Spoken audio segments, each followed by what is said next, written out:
మన రక్షకుడైన మన ప్రభు అయిన యేసుక్రీస్తు నామంలో మీ అందరికీ కూడా హృదయకాల శుభములు తెలియజేస్తా ఉన్నాను. దేవుని మహాకృపను బట్టి మరొక దినము చూసే ధన్యత దేవుడు తన కృప చేత మనకు అనుగ్రహించి మనల్ని సజీవు లెక్కలు పెట్టిన దేవాది దేవుడైన మన ప్రభు అయిన యేసుక్రీస్తుకు కృతజ్ఞతాస్తుతులు చెల్లిస్తా ఉన్నాను. ప్రియ దేవుని సంగమా, దేవుని ప్రజలరా, దేవుని మహాకృపను బట్టి మరొక దినము చూడగలుగుతున్నాము.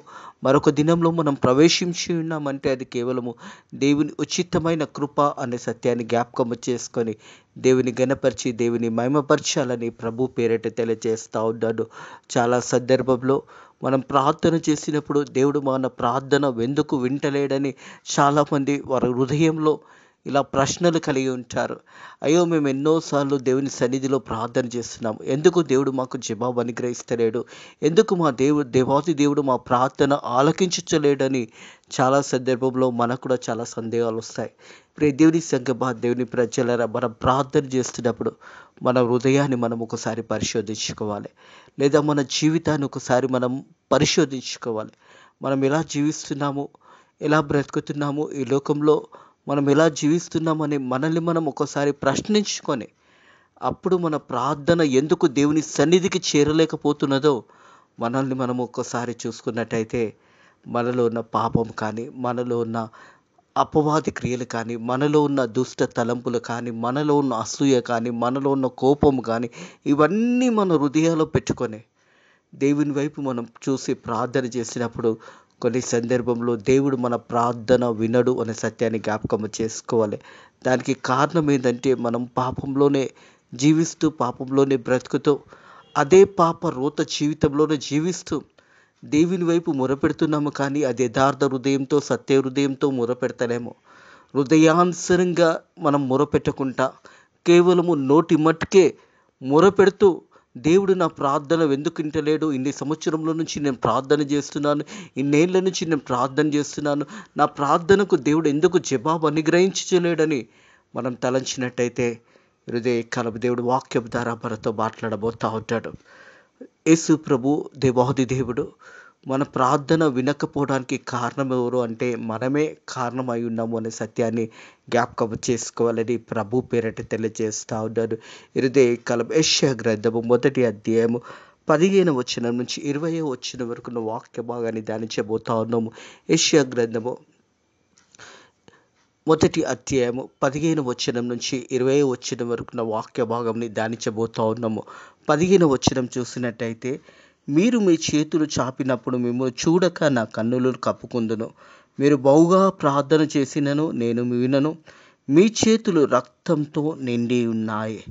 ప్రియ దేవుని సంగమా, దేవుని ప్రజలరా, మీరు ప్రార్థన చేసినా నేను వినను అనే మాట దేవాది దేవుడు సెలవిస్తున్న మాట ఇది.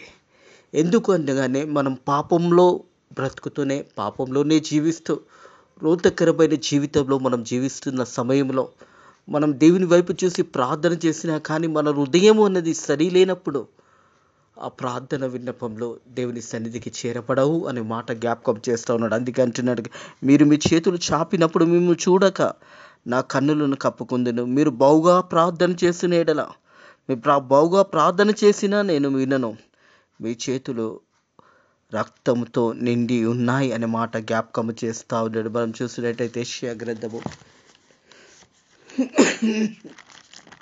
59వ అధ్యాయం 3వ వచనం చూసినట్టయితే, మీ చేతులు రక్తము చేతను, మీ వేళ్ళు దోషము చేతను అపవిత్రపరచబడి ఉన్నాయి, మీ పెదవులు అబద్ధంలాడుచున్నాయి, మీ నాలుక కీడుని బట్టి మాట్లాడుచున్నది అనే మాట జ్ఞాపకం చేయబడుతుంది. మనం ఎలా ఉన్నామో హృదయకాలము ఒకసారి మన హృదయాలని మనం పరిశోధించుకుందాము. వాక్యం ఏమంటుందంటే, మీ చేతులు రక్తం చేత, మీ వేలు దోషము చేత అపవిత్రపరచబడి ఉన్నాయి. ప్రియ దేవుని సంగమా, దేవుని ప్రజలరా, శరీరంలో నాలుకే చాలా చిన్నదే, కానీ అది భయంకరమైన అబద్ధాలు ఆడుతుంది, భయంకరమైన మోసం మాటలు మాట్లాడుతుంది, భయంకరమైన మాటలు మాట్లాడి ఎంతోమందిని గాయపరుస్తుంది.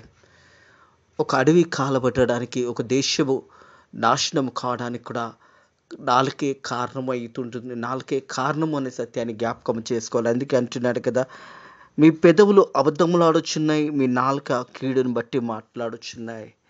పెదవులు అబద్ధాలు మాట్లాడుతూ ఉన్నాయి, నాలుక కీడుని ఉద్దేశించి మాట్లాడుతూ ఉన్నది. కాబట్టి మనం చేసే ప్రార్థనలో కూడా దేవుని సన్నిధికి చేరకపోవడము మన చేతులు రక్తంతో నిండి ఉన్నాయన్నమాట జ్ఞాపకం చేస్తూ ఉన్నాడు హృదయ కాలము. దేవాది దేవుడు, ప్రియ దేవుని సంగమా, దేవుని ప్రజలరా, దేవుని ఎద్దకు నువ్వు చేరబడాలి అంటే మొదట నీ హృదయాన్ని నువ్వు సరి చేసుకోవాలి, నీ బ్రతుకును సరి చేసుకోవాలి, నీ జీవిత విధానాన్ని సరి చేసుకోవాలి. నిన్ను వల్ల నీ పొరుగువాన్ని ప్రేమించని వాక్యము తెలియజేస్తుంది. అలాగే నీ తల్లిదండ్రులను సన్మానించమని వాక్యం తెలియజేస్తూ ఉన్నది. దేవుని వాక్యానుసరంగా మనల్ని మనం మొదట కట్టుకొని మన యథార్థ హృదయంతో, సత్యంతో, విశ్వాసంతో ప్రార్థన చేసినప్పుడు అప్పుడు దేవుడు మన విన్నపంలో వింటాడు అనే సత్యాన్ని జ్ఞాపకం చేసుకోవాలని ప్రభు పేరట తెలియజేస్తూ ఉన్నాను. 15వ వచనం నుంచి 16వ వచనంకి వచ్చినట్టయితే, మిమ్మల్ని కడుక్కునండి, శుద్ధి చేసుకునండి.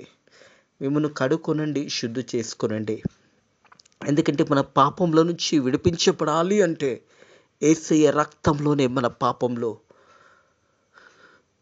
కడగబడినప్పుడే మనం విడిపించబడతాము. యేసు రక్తంలోనే స్వస్థత ఉన్నది, యేసే రక్తంలోనే విడుదల ఉన్నది, యేసే రక్తంలో ప్రతి పాపము క్షమించబడుతుంది అనే సత్యాన్ని జ్ఞాపకం చేయబడుతుంది. అందుకే వాక్యం ఏమంటుంది, మిమ్మల్ని కడుక్కునండి, శుద్ధి చేసుకునండి, మీ దోషంలో నాకు కనబడకున్నట్టు వాటిని తొలగింపుడే. హల్లెలూయా. ప్రతి మనుష్యుడు ఈ లోకంలో జీవిస్తున్నప్పుడు ప్రపంచమంతటిలో ఏ మూలన మానవుడు జీవిస్తున్నా కానీ ఆ మానవుని యొక్క జీవితం అనేది దేవునికి తెలుసు. మన జీవితాలేందో దేవునికి తెలియదా? మన బ్రతుకులేందో దేవునికి తెలియదా? మనం ఎలా జీవిస్తున్నామో దేవునికి తెలియదా? మన హృదయాలలో ఏ తలంపులతో మనం జీవిస్తున్నామో దేవునికి తెలియదా? సమస్తము తెలుసు. అందుకే వాక్యం ఏమంటుందంటే, మిమ్మును కడుక్కునండి, శుద్ధి చేసుకునండి, మీ దోషంలో నాకు కనబడుచున్నాయి అనే మాట మాట్లాడుతూ ఉన్నాడు. కనబడకున్నట్టు వాటిని తొలగింపుడే. మనలో పాపం ఉండనప్పుడు, మనం యథార్థం హృదయంతో ఉన్నప్పుడు దేవుని యొక్క కార్యాలు మన జీవితంలో చూడగలుగుతామనే సత్యాన్ని జ్ఞాపకం చేసుకోవాలి. యెషయా గ్రంథము 57వ అధ్యాయము 7వ వచనం చూసినట్టయితే, యెషయా గ్రంథము 55వ అధ్యాయం, యెషయా గ్రంథము 55వ అధ్యాయం 7వ వచనము, భక్తిహీనులు తమ మార్గంను విడవలనని, దుష్టులు తమ తలంపులు మానవలనని, వారు యెహోవా వైపు తిరిగిన ఎడల ఆయన వారి యందు జాలిపడును, వారు మన దేవుని వైపు తిరిగిన ఎడల ఆయన బహుగా క్షమించును. హల్లెలూయా. ఎంత గొప్ప శుభవార్త ఈరోజు. ప్రియ దేవుని సంగమా, దేవుని ప్రజలరా, నువ్వు దేవుని వైపు నువ్వు తిరిగినట్టయితే, నువ్వు దేవుని సన్నిధిలో నీ పాపాలు ఒప్పుకున్నట్టయితే నీ పాపాలకు క్షమాపణ దొరుకుతుంది అనే సత్యాన్ని జ్ఞాపకం చేయబడుతుంది. భక్తిహీనులు తమ మార్గంలో విడవాలని, దుష్టులు తమ తలంపులు మానవలనని, వారు యెహోవా వైపు తిరిగిన ఎడల ఆయన వారి యందు జాలిపడెను. దేవుని వైపు మనం తిరిగినట్టయితే దేవుడు మన వైపు చూసే జాలిపడతాడు. ఆయన మనల్ని క్షమించే దేవాది దేవుడు. ప్రియ దేవుని సంగమా, దేవుని ప్రజలరా, ఈ లోకంలో ఎవరు నిన్ను క్షమించకపోయినా, ఎవరు నిన్ను వైపు చూడకపోయినా, ఎవరు నీ వైపు ఉన్న నీ బాధల వైపు కూడా చూడకుండా ఉన్నట్టయితే యేసే మాత్రము నిన్ను విడవడు, ఎడనాయడు అనే మాట జ్ఞాపకం చేసుకోవాలి. అందరూ మర్చినా కానీ యేసయ్య నిన్ను మర్చిపోడు. రక్త సంబంధులు మర్చిపోవచ్చు, కుటుంబ సభ్యులు మర్చిపోవచ్చు, కానీ నువ్వు దేవుని వైపు తిరిగినట్టయితే దేవాది దేవుడు నీ మీద జాలి పడతాడనే మాట జ్ఞాపకం చేయబడుతుంది. వారు యెహోవా వైపు తిరిగిన ఎడల ఆయన వారి యందు జాలిపడెను, వారు మన దేవుని వైపు తిరిగిన ఎడల ఆయన బహుగా క్షమించును. ఈరోజు ఉదయకాలం ఈ మాటలు వింటున్న ప్రియ సహోదరుడా, ప్రియ సహోదరి, నీకు క్షమాపణ దొరకాలంటే యేసే దగ్గరనే క్షమాపణ ఉన్నది. నేనే మార్గము, నేనే సత్యము, నేనే జీవము, నా ద్వారా తప్ప తండ్రి ఇంటి ఎవడు వెళ్ళలేడని దేవుని వాక్యం తెలియజేస్తుంది. ఆయనే మార్గమై ఉన్నాడు, యేసయ్యనే మార్గమై ఉన్నాడు. హృదయకాలం నువ్వు యేసు వైపు తిరిగినట్టయితే దేవుడు నీ వైపు చూసి జాలిపడతాడు, నేను బహుగా క్షమిస్తాడు. ఎంత గొప్ప మాట ఇదే. నేను క్షమించే దేవాది దేవుడు నీకు సమీపంగా ఉన్నాడు. హృదయకాలము నీ పాపములు క్షమించబడాలి అంటే ఏసే దగ్గరకు వచ్చి నీ పాపాలను ఒప్పుకున్నట్టయితే ఏసే నీ పాపాలను క్షమించడానికి సిద్ధంగా ఉన్నాడని సత్యాన్ని జ్ఞాపకం చేసుకోవాలని ప్రభు పేరట తెలియజేస్తాం. వారు యెహోవా వైపు తిరిగిన ఎడల ఆయన వారి యందు జాలిపడెను. వారు మన దేవుని వైపు తిరిగిన ఎడల ఆయన బహుగా క్షమించును. ఈ హృదయ కాలం కూడా క్షమాపణ గురించి దేవుడు మాట్లాడుతూ ఉన్నాడు. ప్రియ దేవుని సంగమా, దేవుని ప్రజలరా, మీ చేతులు రక్తంతో నిండి ఉన్నాయి. మిమ్మల్ని కడుకొనండి, శుద్ధి చేసుకునండి. మీ దోషంలో నాకు కనబడకున్నట్టు వాటిని తొలగింపుడే. కీడు చేయటం మాని మేలు చేయడము నేర్చుకునండి. కీడు చేయడము మాని మేలు చేయడము. ఒకరికి కీడు చేసినప్పుడు ఆ కీడు అనేది నీ నోటితో కానీ, నీ ఇసుక ఆలోచనలు బట్టి కానీ, నీ దురాశతో కానీ ఎవరినైనా నువ్వు మోసపరిచినప్పుడు ఆ మోసపరచబడిన వారు ఎంతో బాధపడతారు, ఎంతో దుఃఖం కలుగుతుంది. అందుకే వాక్యం ఏమిటంటే కీడు చేయటం మాని మేలు చేయడం నేర్చుకునడే.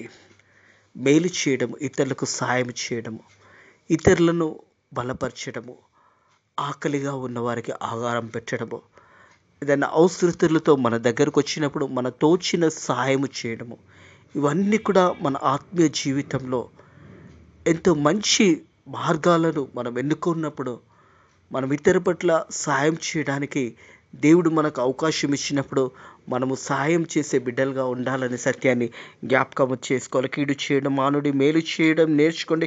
న్యాయంగా జాగ్రత్తగా విచారించండి. హింసించిన వాడిని విడిపించుడి. తండ్రి లేని వారికి న్యాయము తీర్చుడి. విద్వరాల పక్షాన వ్యాధించుడి. హల్లెలూయా.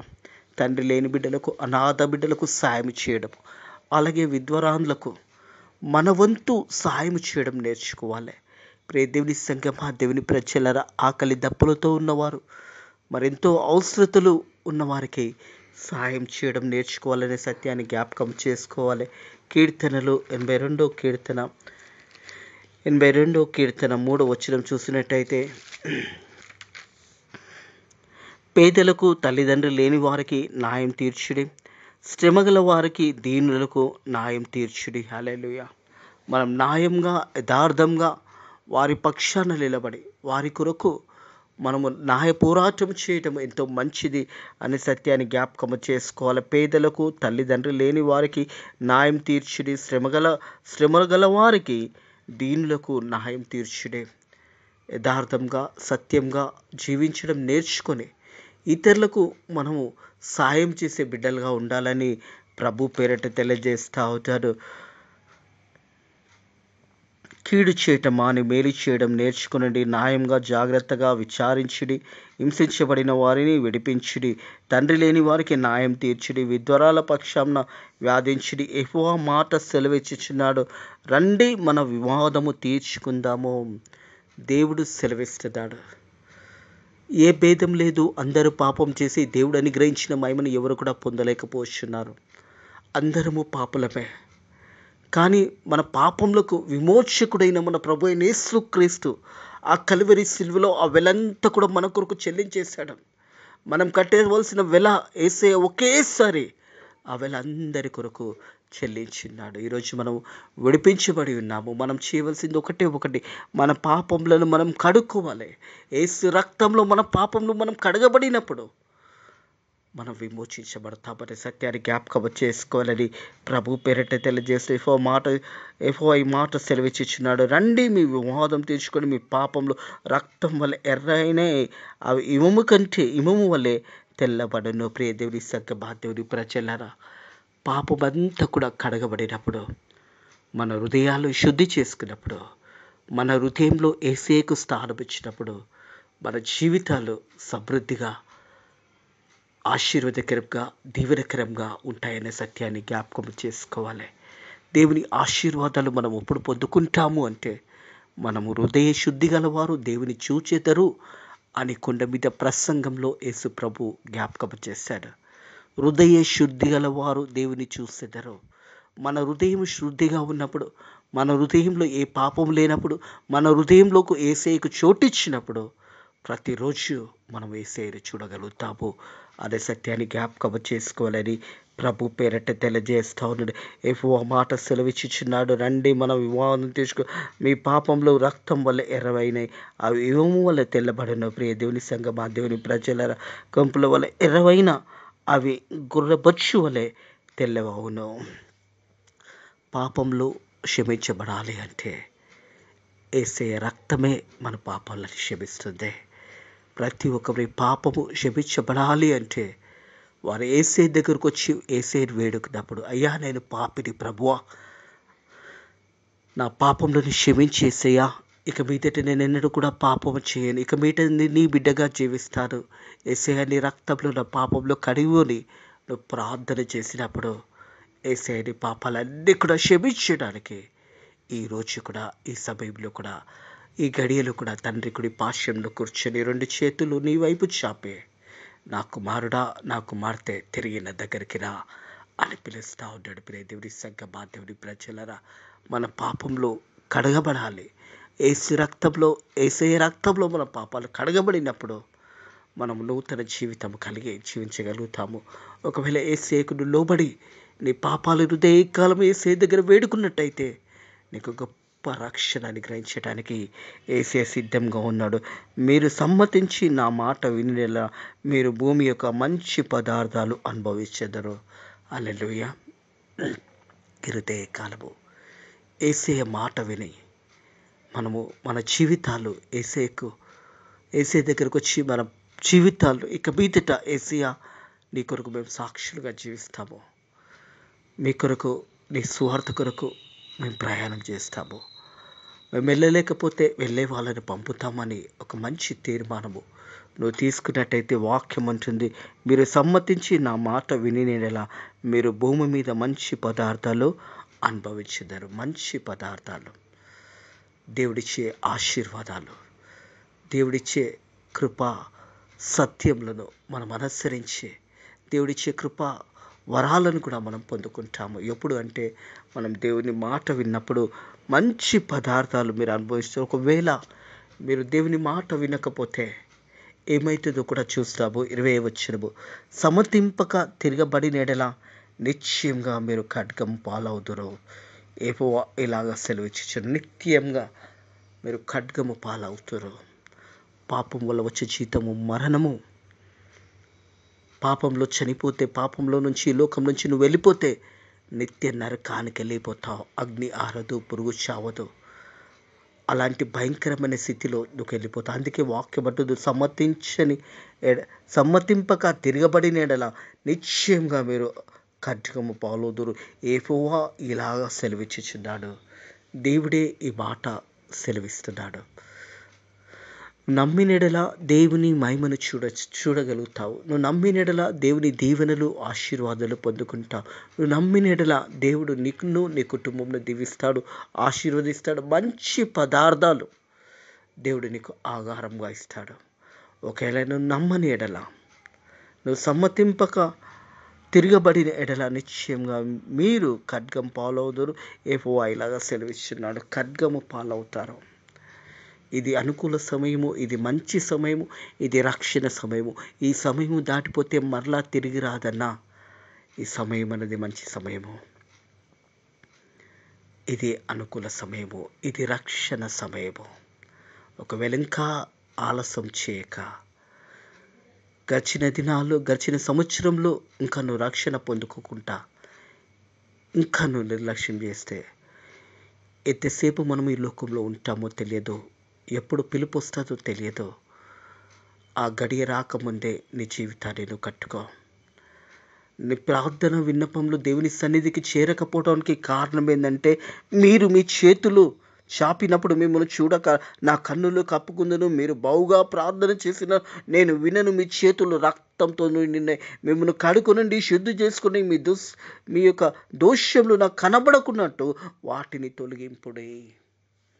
మన పాపాలను మనం కడుక్కున్నప్పుడు, యేసయ్య రక్తంలో మన పాపాలు మనం కడుక్కున్నప్పుడు, మన మంచి హృదయం కలిగి మనం జీవించినప్పుడు, యథార్థ హృదయంతో, సత్య హృదయంతో నువ్వు ప్రార్థన చేసినప్పుడు, అప్పుడు దేవుని వాక్యం ఏం తెలియజేస్తుందంటే, మత్తయి సువార్త 7వ అధ్యాయము 7వ వచనం ఈ రీతిగా తెలియజేస్తూ ఉన్నది.